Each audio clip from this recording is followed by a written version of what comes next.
So we're technically digital nomads, right? Would you say so? Actually, yeah, I think we definitely are right now, for sure.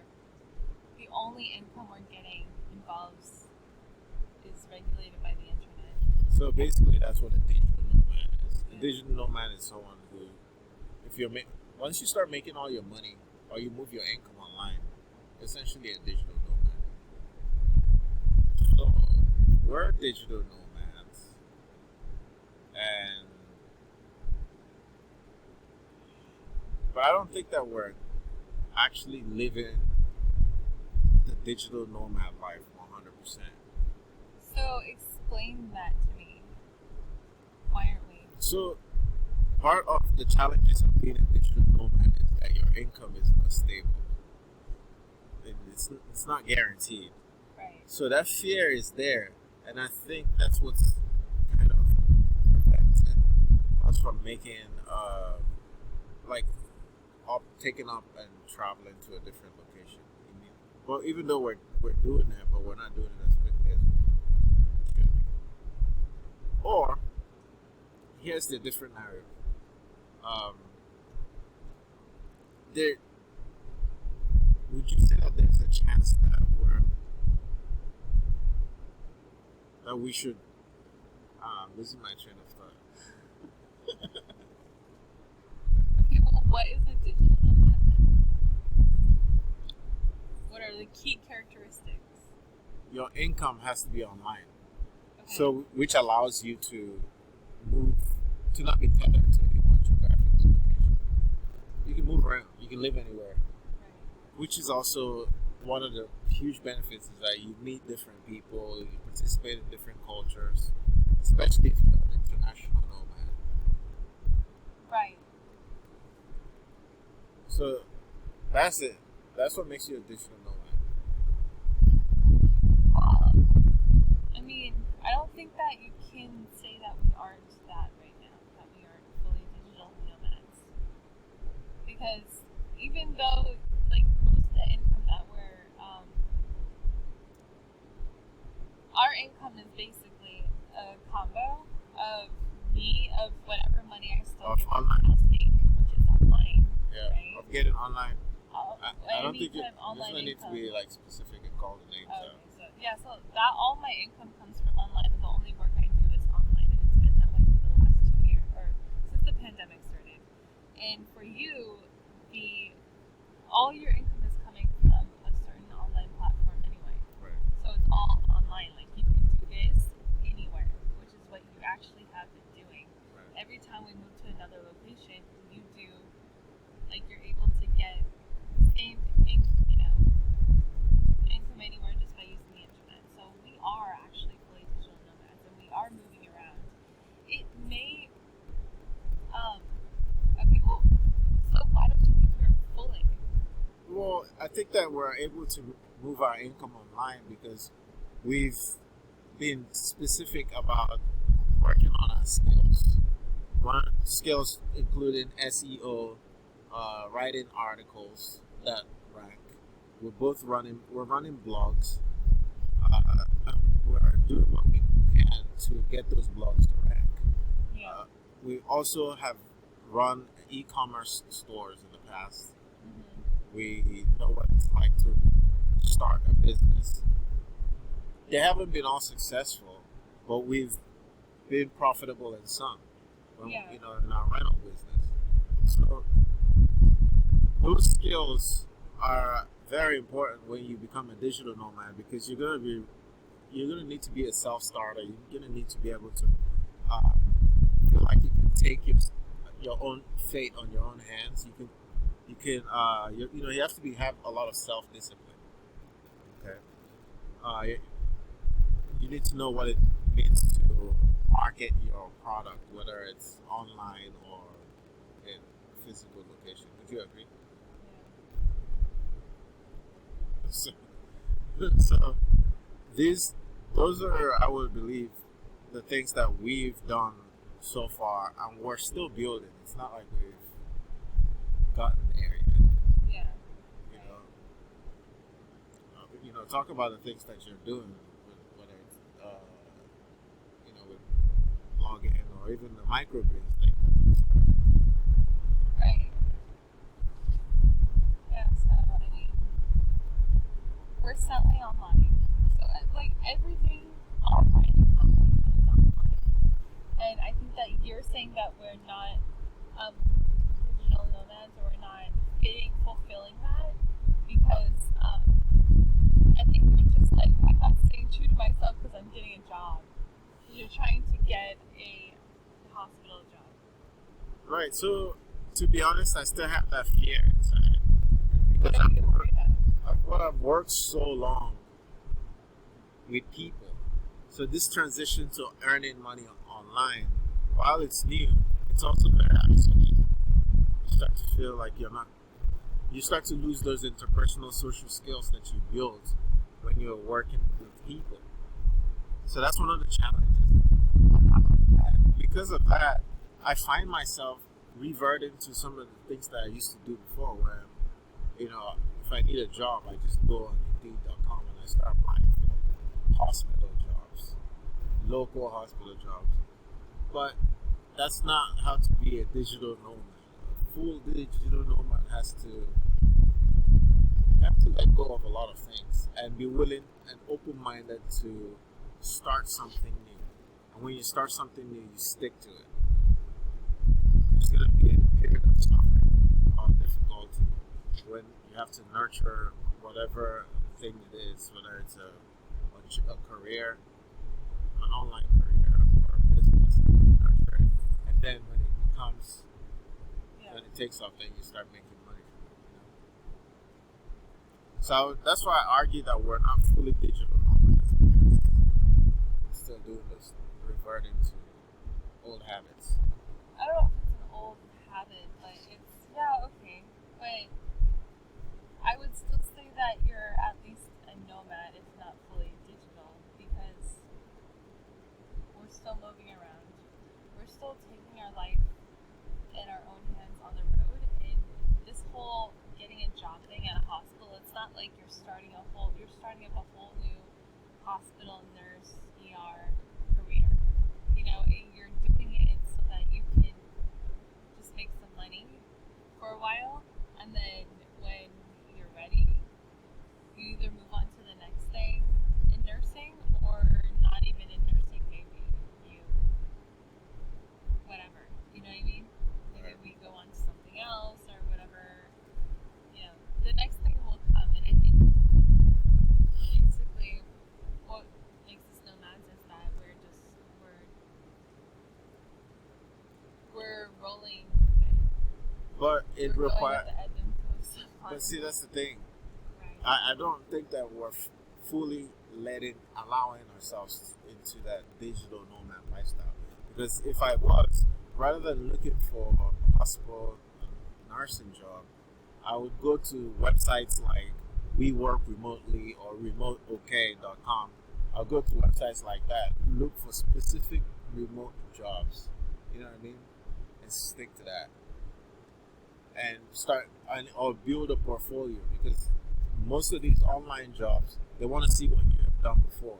They're using CVs and resumes. Those old formats of resumes don't work anymore for online positions. Right. Some of the ones that I've already applied to, they don't even, some of them ask for resumes and all that, but some don't even bother asking. They just want you to submit a piece of writing. Right. What have you done? Or can you prove something? Yeah. Can you prove that you have the skills that you claim you do? Nobody cares what degree you have, what school you went to. I don't care who you worked for. I don't care who you got fired from. We don't care anything like that. Can you do this? And can you do? We're willing to pay. Exactly, and they're paying you market very, for the most part, market rate. So it's a challenge to us now to invest in ourselves and build these skills or hone those skills. We've already started working on them. Blogging, graphic design, video editing. You're yawning. I know. Okay, we're almost done. No, wait. So start working on your skills. Your portfolio can be just a simple landing page or website that talks about what you've done. You know, if you edited videos, you link them there, or if you have a newsletter, you link it Are there there. platforms that just put that together for you? Like, Yeah, a website like Squarespace or Wix.com, you know, you can just build a homepage website. Or I think the other one that I like is Card.com, CARRD.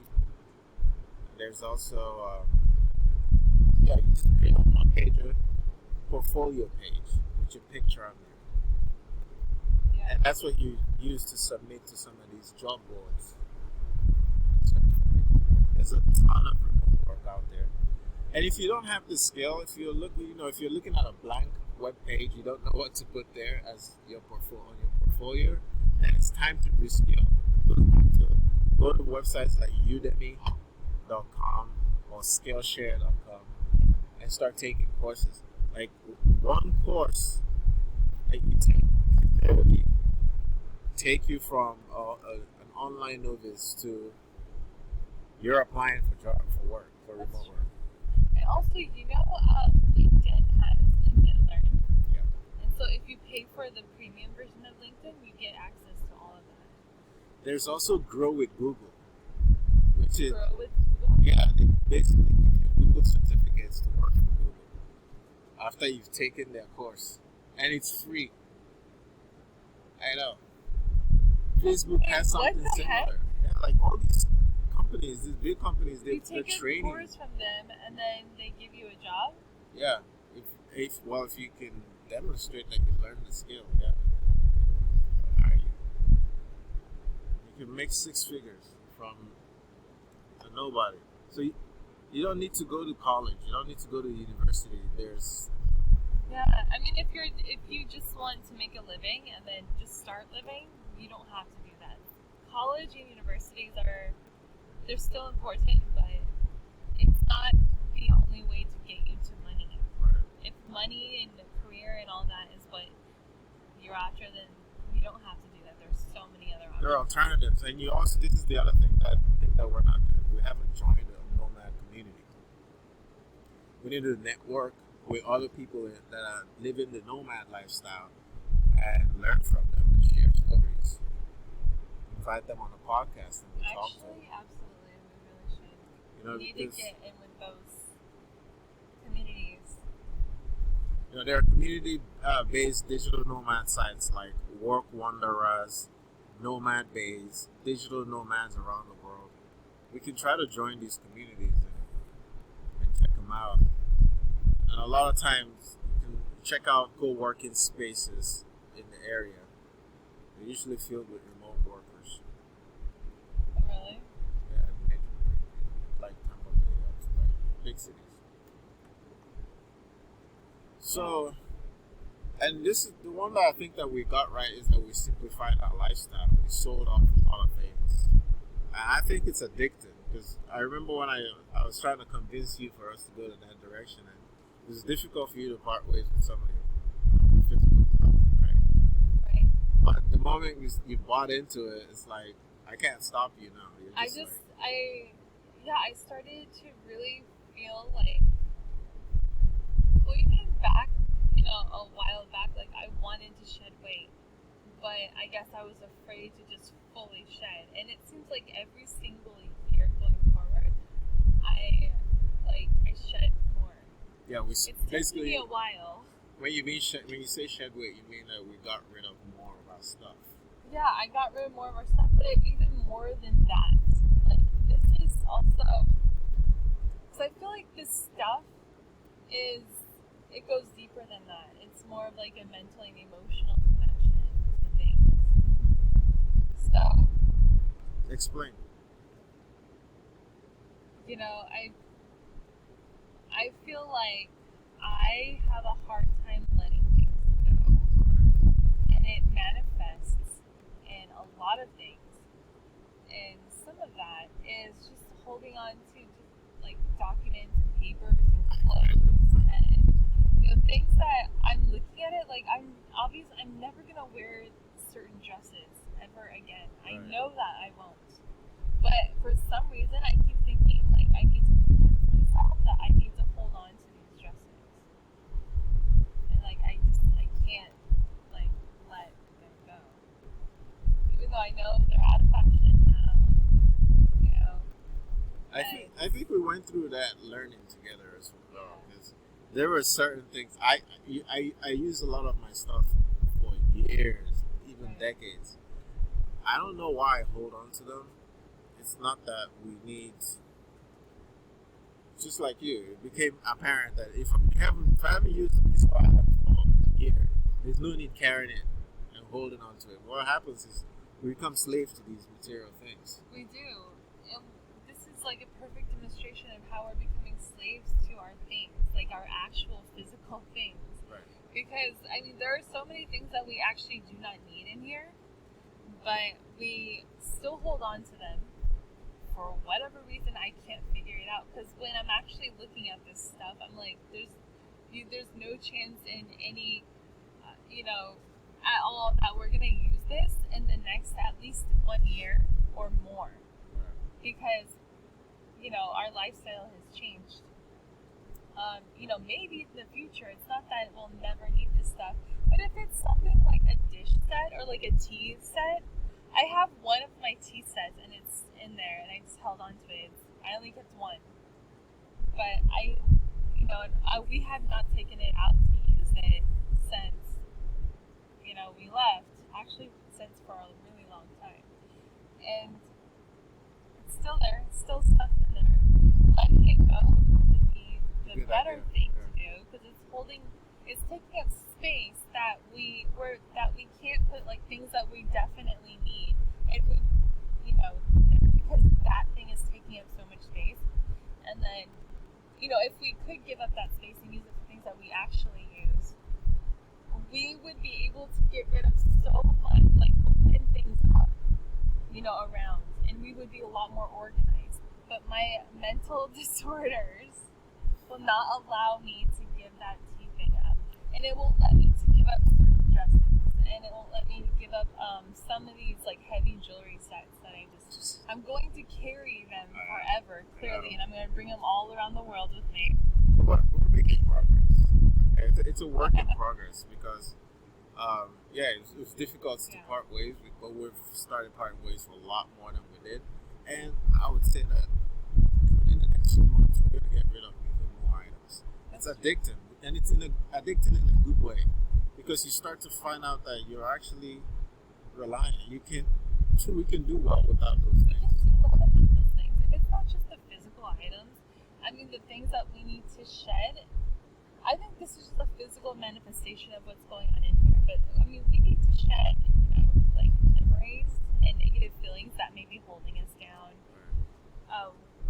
We need to shed off, just like so many things. Even like these grudges that we might have or resentments that we might have to certain family members. We need to shed like everything that we get rid of. The more we're gonna see like perfect organization in this tiny little space, and we're gonna love it. It's gonna be lightweight, therapeutic, so therapeutic. And I think we're gonna be able to shed a lot of other stuff, a lot of emotional and mental things going on with us as well. which allows room to create.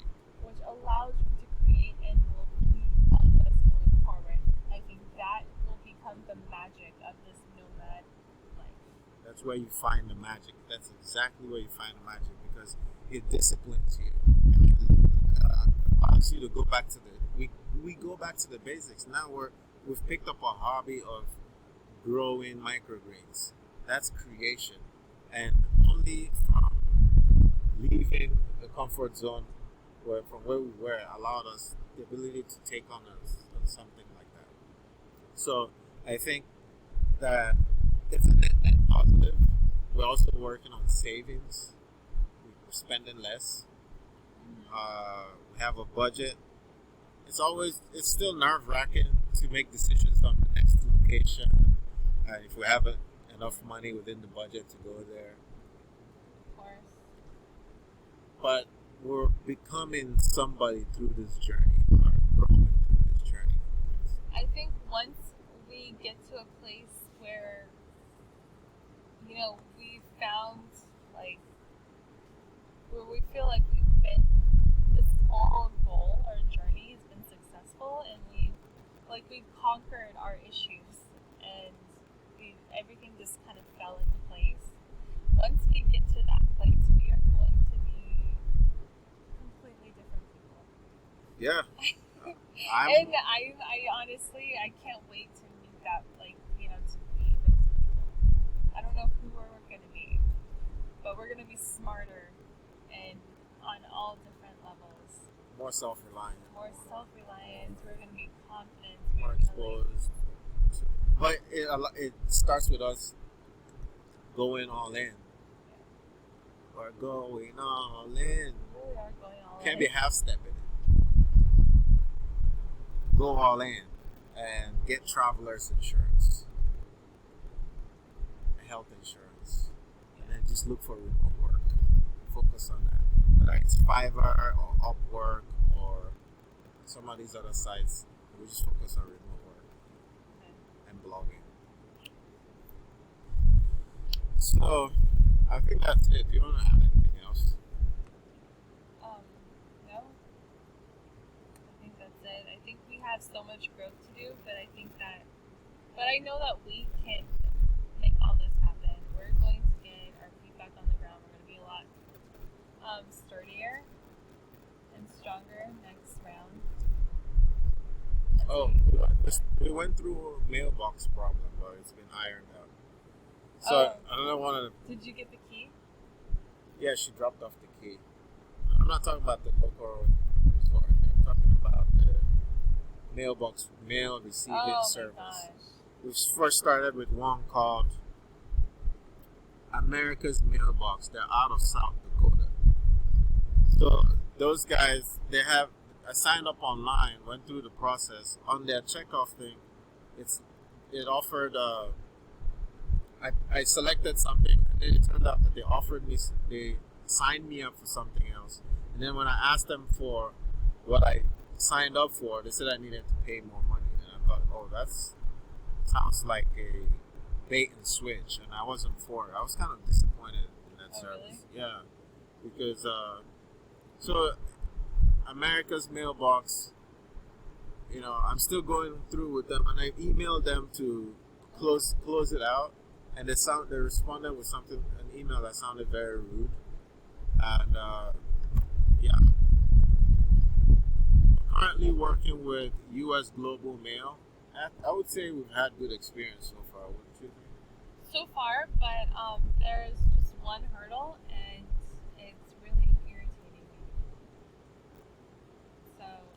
Oh, okay. Yeah, you're supposed to fill out this form 1855, I believe. It's a federal government form that allows them to receive mail and forward mail on your behalf. It's been a challenge because we don't have a printer, and so the requirement is that you have to fill it out and notarize it. So since we don't have a printer, we've been trying to get the online notary public to work, but for whatever reason, technology has not complied with us. And the notary website that I signed up for, I think it's called notarize.com. It's just been stressful working with their website, but we're still working on it. Yeah, we are. So, we have a birthday gift for our daughter sitting in there, and we can't get it. And it's been sitting there for almost 2 weeks. Oh, you mean U.S. Global Mail? They still have. But sitting there. Yeah, I found that service to be straightforward. They did what they said they were gonna do. Like, they receive the mail, they scan it, and they're doing it. And they'll send you images of it, so you know which one is which. And if you want them to open or mail forward any one of them, they'll forward it to you. If you want them to open it and read and scan it for you, they'll do it. So it's pretty straightforward. The other service, on the other hand, America's Mailbox out of South Dakota, their service is not very straightforward. A lot of their practices are very antiquated. They still sound. I can tell they need better management, basically. So that's my experience on my review. Alright, I'm gonna wrap it up there. Until next time. That's been the pod. See you guys. Be an empath. Stay blessed. Take care of your family. Take care of your loved ones. And sign up for notifications. Subscribe to the channel and sign up for it so that you know when we release more videos. You got it.